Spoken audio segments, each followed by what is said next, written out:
Scary telling.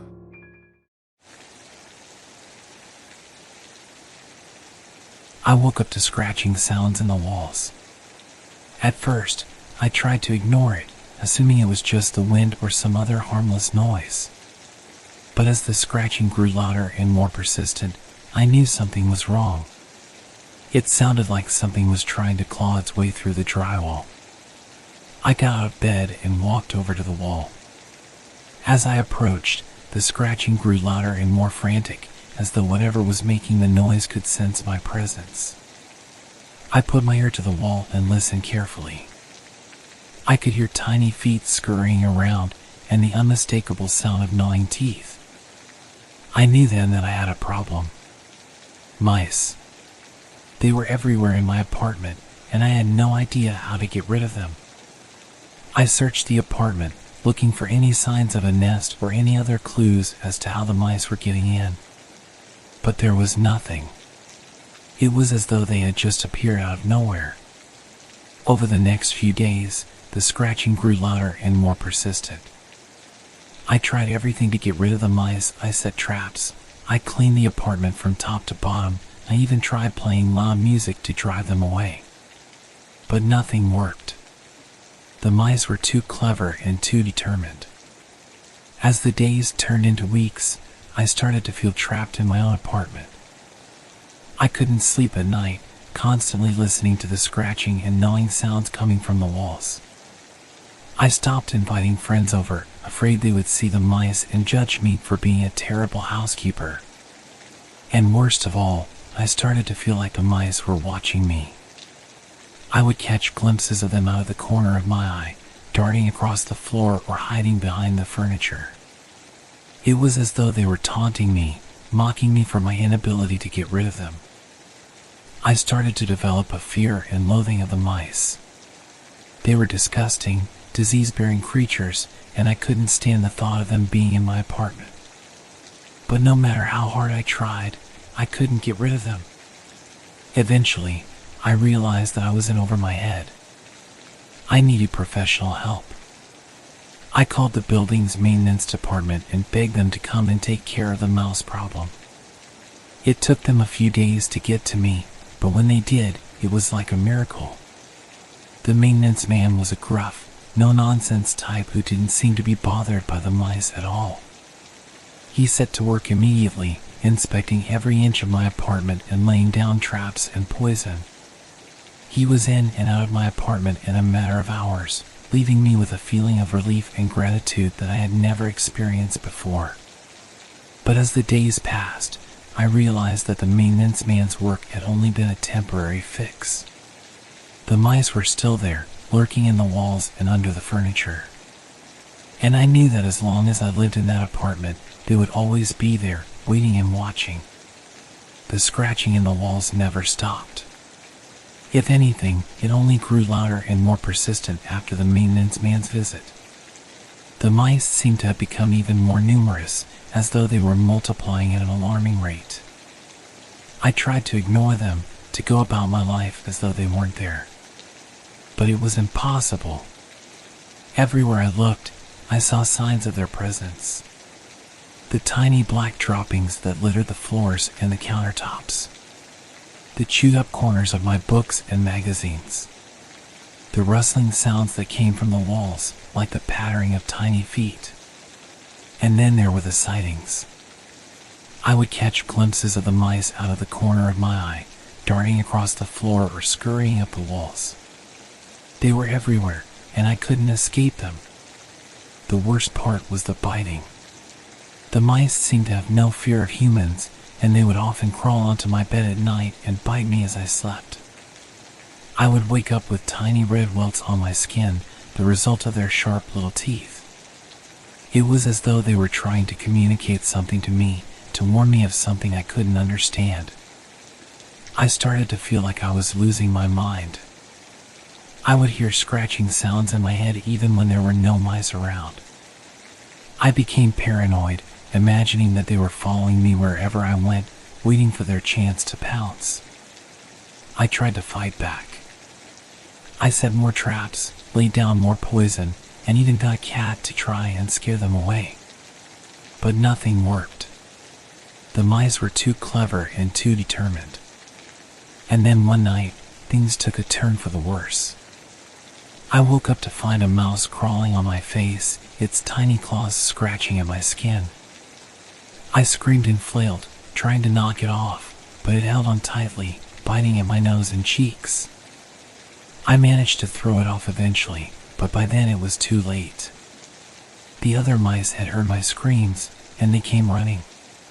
They crawled up onto my bed by the dozens, biting and scratching and crawling all over me. I tried to fight them off, but it was useless. They were too many and too strong. I felt like I was drowning in a sea of vermin, and there was no escape. It went on for what felt like hours. I don't know how I survived it. Maybe they got bored of me eventually, or maybe they sensed that I was too strong to be taken down. But in the end, they disappeared as suddenly as they had come, leaving me battered and bloody and shaking with fear. After that night, I knew that I couldn't live in the apartment anymore. I packed my bags and left, not even bothering to say goodbye to the mice. They had won, and I knew that I could never go back there again. I thought leaving the apartment would be the end of my troubles. I thought I could just move on with my life and forget about the mice. But I was wrong. The mice seemed to have followed me like a bad dream that wouldn't go away. I would hear scratching sounds in my new apartment or catch glimpses of them darting across the floor. It was as though they were haunting me, punishing me for trying to escape. But it wasn't just the physical presence of the mice that was haunting me. It was the fear, the sense of being trapped in my own body. Every time I heard a scratching sound or saw a mouse, my heart would race and my palms would sweat. I couldn't escape the feeling that I was being watched, that the mice were always there, just out of sight. And worst of all, I started to have nightmares. I would dream that I was back in my old apartment, surrounded by mice, unable to move or escape. In my dreams, the mice were always crawling over me, biting and scratching and gnawing at my flesh. It was as though they had taken over my mind, invading my subconscious and turning it into a nightmare. I tried to fight back. I saw therapists, took medication, even tried hypnosis. But nothing worked.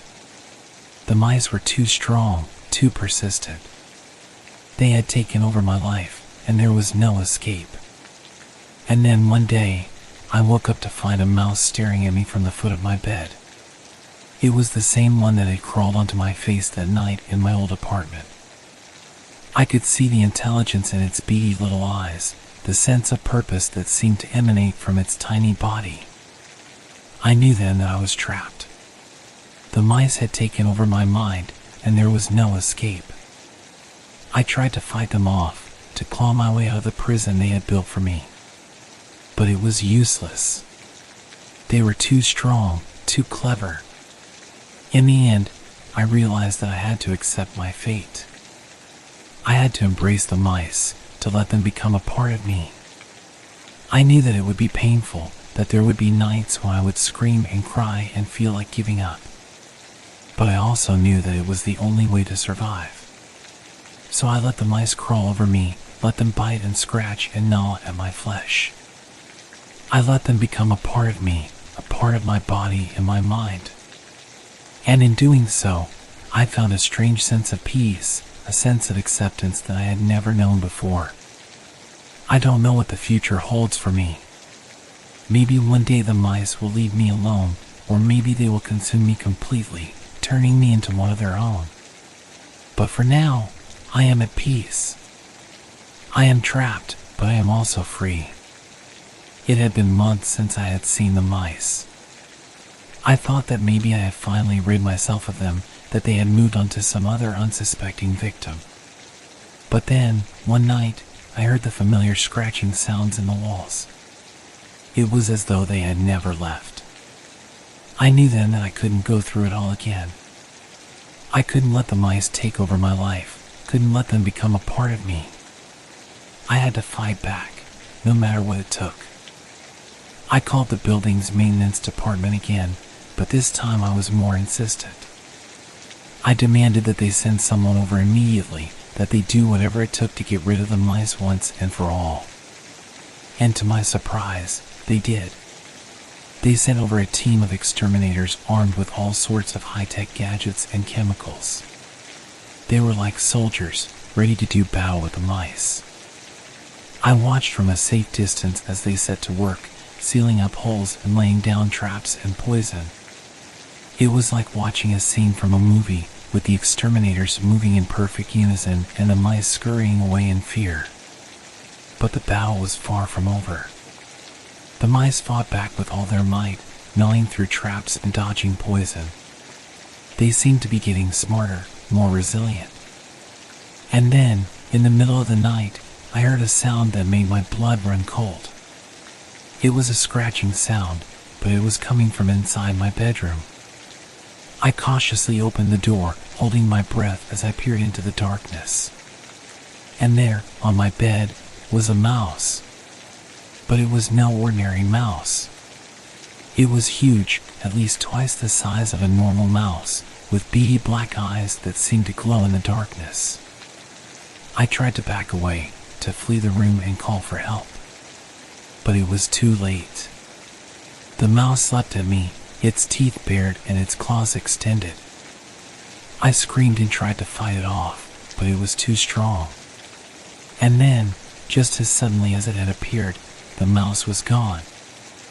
I was left on my bed, shaking and covered in sweat, with no sign of the mouse anywhere. It was then that I realized the truth. The mice weren't just ordinary mice. They were something else, something darker and more sinister. They were a force to be reckoned with, a power that I couldn't hope to defeat on my own. But I wasn't alone. I had the exterminators on my side, and they were determined to win the battle no matter what it took. And so I stood with them, side by side, as we fought against the mice with all our might. It was a brutal battle, with the mice fighting back fiercely. But in the end, we emerged victorious. The mice were gone, driven away by our determination and our strength. I looked around at the wreckage of my apartment, at the overturned furniture and the holes in the walls. It was a small price to pay for victory. I knew that the mice would never return, that they had been vanquished for good. But even as I celebrated our victory, I knew that the mice would never truly be gone. They would always be there, lurking in the shadows, waiting for their chance to strike. And I knew that I would always be on guard, always ready to fight back against them if they ever returned. It took me a long time to recover from the battle with the mice. My apartment was in shambles, and I was left with scars and bruises from the fight. But I was also left with a sense of triumph, a sense of having overcome something that had seemed unbeatable. I tried to move on with my life, to forget about the mice and the horror they had brought into my life. But it was hard. Every time I heard a scratching sound, I would jump and my heart would race. Every time I saw a mouse, even a harmless one, I would feel a sense of fear and unease. And then, one day, I received a package in the mail. It was a small, brown cardboard box with no return address. I hesitated for a moment, wondering if it was some sort of trap or prank. But my curiosity got the better of me, and I opened it. Inside, there was a note. It was written in a scrawled handwriting, almost illegible. It said simply, "We will return." I felt a sense of fear grip me. It was as though the mice were taunting me, letting me know that they weren't gone for good. But I also felt a sense of determination. I knew that I couldn't let them win, couldn't let them take over my life again. And so I set to work. I sealed up every hole in my apartment, laid down traps and poison, and even got a cat to keep watch. I was determined not to let the mice win. Days turned into weeks, and weeks turned into months. I didn't hear a single scratching sound, didn't see a single mouse. It was as though my efforts had paid off, as though the mice had finally been defeated for good. And then, one night, I woke up to a scratching sound. It was faint, barely audible, but it was there. I sat up in bed, my heart racing, and listened. The sound grew louder, more insistent. I got out of bed and walked cautiously through my apartment, following the sound. And then I saw it. A small, brown mouse, sitting in the corner of my living room, staring up at me with beady black eyes. I felt a sense of anger rise up within me. How dare they come back, after all I had done to defeat them? How dare they try to invade my life again? And so I picked up a broom, and I began to beat the mouse with all my might. I felt a sense of satisfaction as I felt its tiny body give way beneath the bristles, as I heard its bones break and its life slip away. It was a small victory, but it was a victory nonetheless. I knew that the mice would never truly be gone, that they would always be lurking in the shadows, waiting for their chance to strike. But I also knew that I was stronger than they were, that I had the power to fight back and win. And so I moved on with my life, with a newfound sense of strength and determination. I knew that the battle with the mice would never truly be over, but I was ready for whatever they could throw at me. I was ready to fight back, to keep them at bay, to never let them take over my life again.